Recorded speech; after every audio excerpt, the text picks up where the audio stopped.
One of the biggest myths about money is that once you hit $1 million, you are financially free. That may have been true in the 1980s, but today you are barely in the top 10%. In this video, we are going to look at the real numbers, the exact income and net worth that puts you in the top 1%, 5%, 10%, 25%, and even the top half of the population. We will also look at 4 key patterns that the data shows and break down one of the best definitions I have ever heard about what it means to be rich and why you don't need to be a millionaire to be considered rich. And at the end of this video, I will also share 8 steps that I used to build wealth that helped me become financially independent in my 30s. If we haven't met, hi, I'm Jumoke. I worked in investment banking for close to 2 decades, managing wealth for the ultra rich, and attained financial freedom in my 30s. I post videos every Sunday on personal finance and financial freedom, and I share what actually worked for me.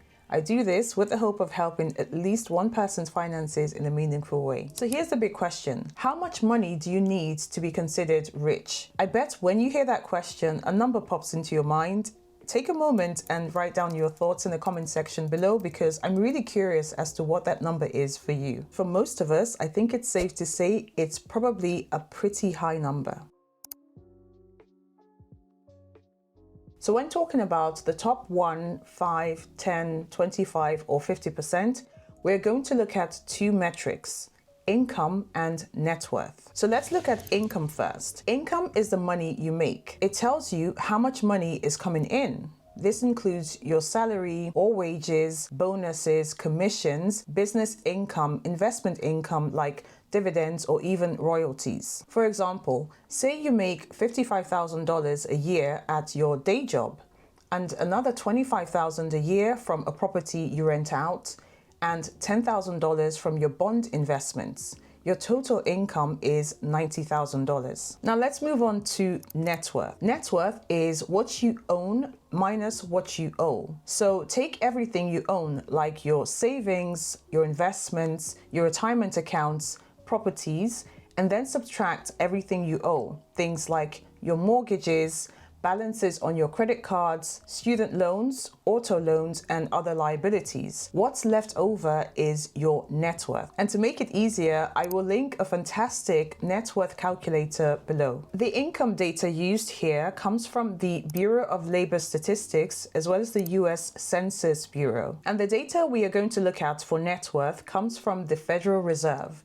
which in turn extracts the data from the US Census Bureau. And I have linked all of the sources in the description box below in the event that you would like to dig deeper into the data. Now, the reason we look at both income and net worth is because a lot of people tend to mix up these 2 signals or variables, but they tell very different stories.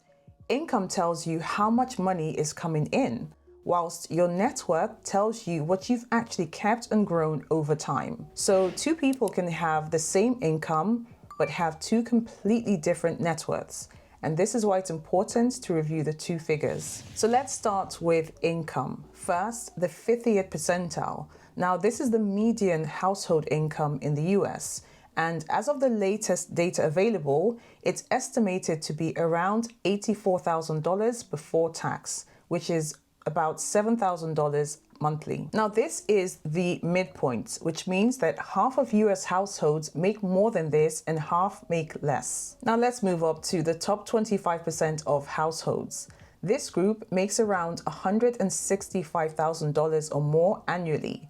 That's around $13,750 a month. And the top 10% earn at least $251,000, which is just over $20,000 a month. Moving on to the top 5%, they are pulling in around $335,000 or more, which is just under $28,000 monthly. And the top 1% are pulling in around $660,000 annually, and that's about $55,000 a month. And just to be clear, all of these numbers you see on screen are before tax. Another key point to note is that these are household income figures and not individual income. If you are interested in the individual figures by age, this is a snapshot. So if you are single or perhaps living alone, keep this in mind when you compare your earnings to these figures. Next, let's look at net worth. We'll also start here with the median, the 50th percentile. If your household net worth is around $193,000 or more,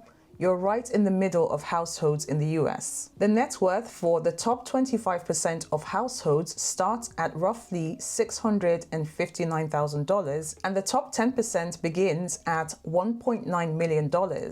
And this is where wealth really starts to separate. The net worth for the top 5% is around $3.8 million, which means that only 5% of households have more than this amount in net worth. And finally, the top 1% completely overshadow the rest, starting at roughly $13.6 million in net worth. This means that only 1 out of every 100 households is at this level. And once again, these figures are household net worth figures and not individual figures.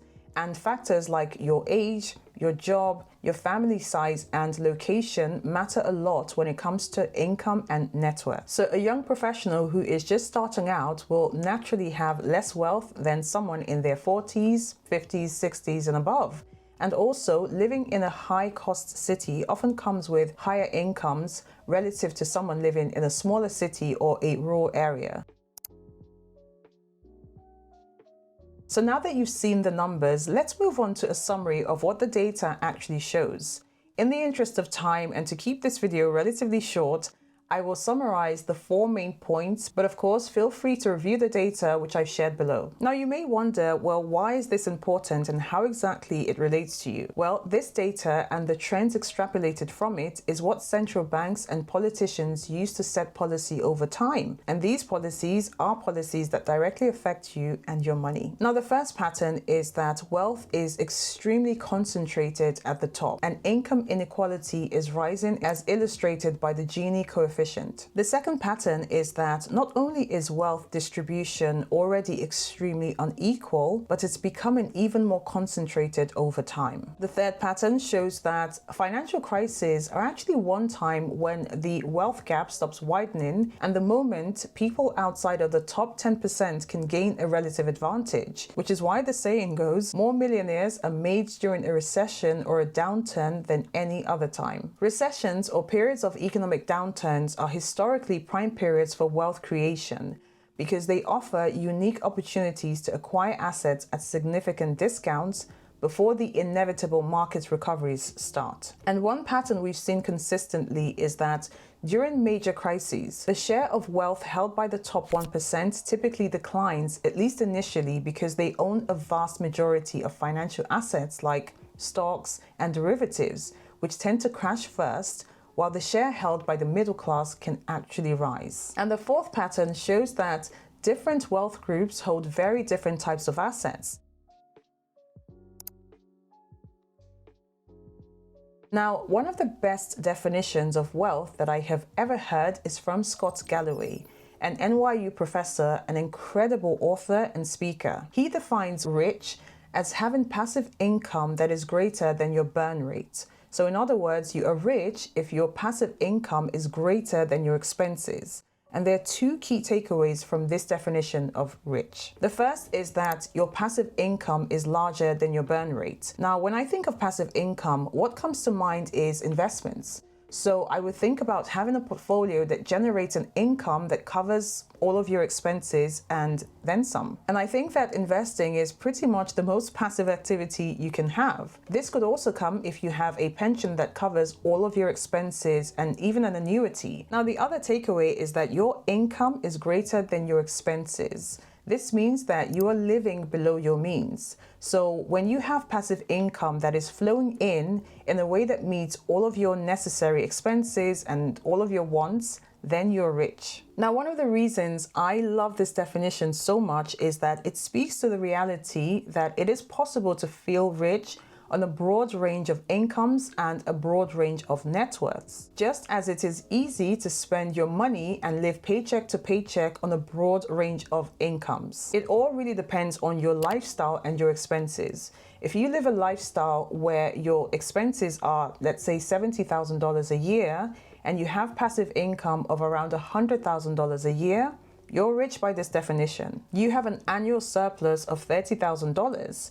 and you get to live the lifestyle you want. On the other hand of the spectrum, let's say we have an individual who has passive income of around $100,000 a year, but their expenses are $160,000 a year. This individual would not be considered rich because every year they are $60,000 in the red. And so by this definition, you are rich when your passive income is greater than your expenses, when you're no longer required to go to work because you depend on your paycheck to survive. And this is also why income is not a real indication of wealth. I love this definition as opposed to pinning a number of what rich means, because it makes it more attainable and more realistic to more people. Now, from my personal journey, I can say that wealth building isn't really complicated, but it's not easy either.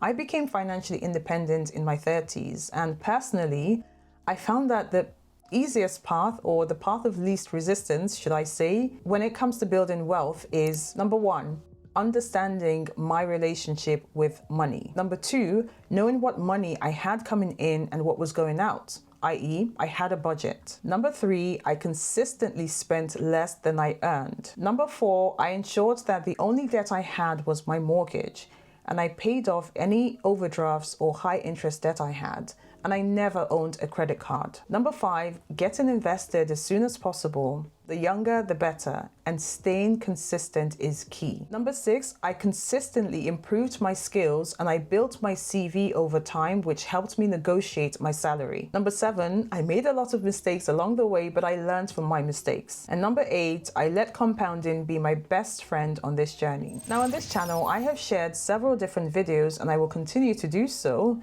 that go deeper into investing in different assets, budgeting, and building wealth. And I invite you to review the content after watching this video. So now that you have seen the figures and you've seen what the data shows in way of trends, what are your thoughts on these numbers? What does the word rich mean to you? Leave your thoughts in the comment section below. I'm very curious to read what they are, and I will see you in the next one. Look after yourselves. Bye for now.